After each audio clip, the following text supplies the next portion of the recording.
belangrijkste nieuws uit Curaçao in het Nederland. Access Journaal, vers van de pers.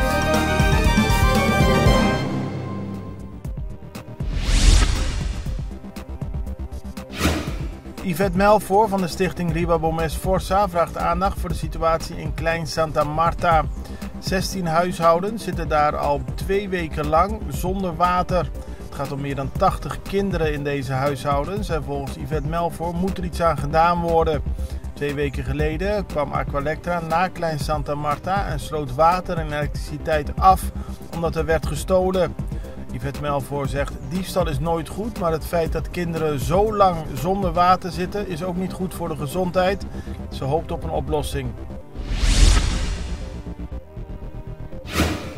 De Curaçaose ministerraad is akkoord gegaan met de herinvoering van een moratorium op toko's en minimarkets. Op die manier moet de groei van toko's en minimarkets worden tegengegaan. Het voorstel is gedaan door het ministerie van Economische Ontwikkeling. In 2014 kende Curaçao ook al een moratorium. Dat was voor dezelfde reden, namelijk de snelle en ongecontroleerde groei van toko's en minimarkets. Dat probleem speelt nu weer, zegt de regering, en moet worden aangepakt.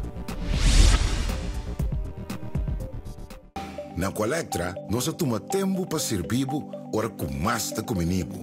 Llama no centro de cliente na telefone 0800-035 de Jaluna para Jabierne voor die setor de mente te com setor de noite para turno serviço nang off patrão cita. Se você tracita para Jasabra, também por hora.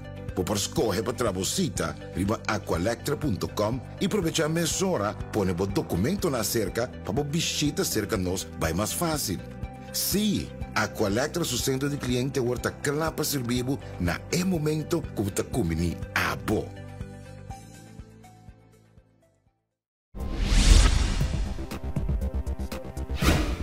Eerder was al bekend dat een supermarkt in Bandabau 2 dagen achter elkaar is overvallen. De eigenaar plaatst nu foto's van de tweede overval waarbij duidelijk is te zien dat de overvallers hun auto, een nieuwe Toyota Yaris, achter de supermarkt parkeren en met gemaskerde gezichten naar de minimarkt toe lopen om daar een overval te plegen. De eigenaar zegt dat de politie op zoek is naar de daders.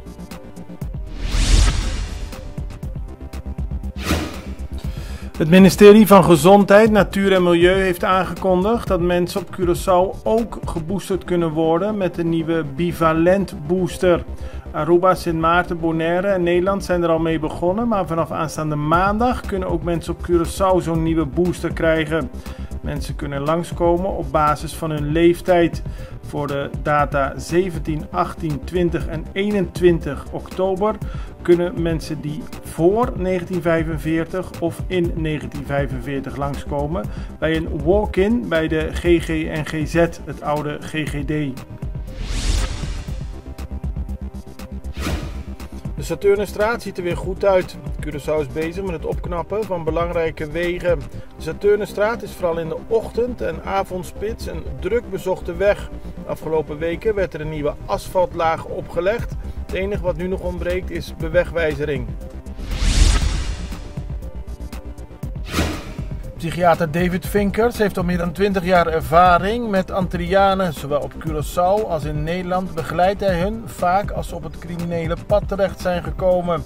Vinkers heeft nu een interessant boek hierover geschreven. Het heet Bom uit de Slof en biedt meer achtergronden over het feit waarom veel Antillianen in Nederland in de criminaliteit terechtkomen.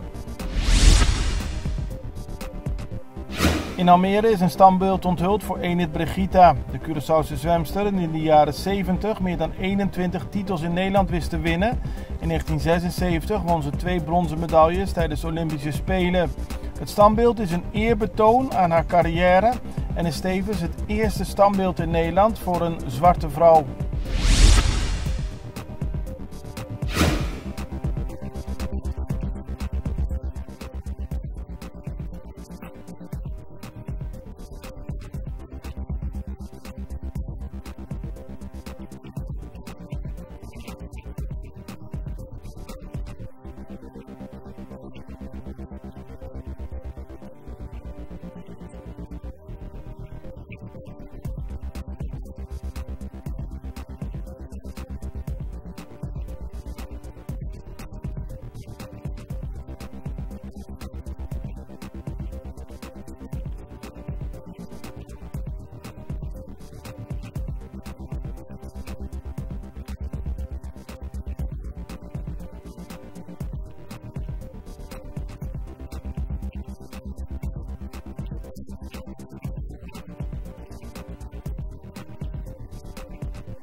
belangrijkste nieuws uit Curaçao in het Nederlands. Extra Journaal, vers van de pers.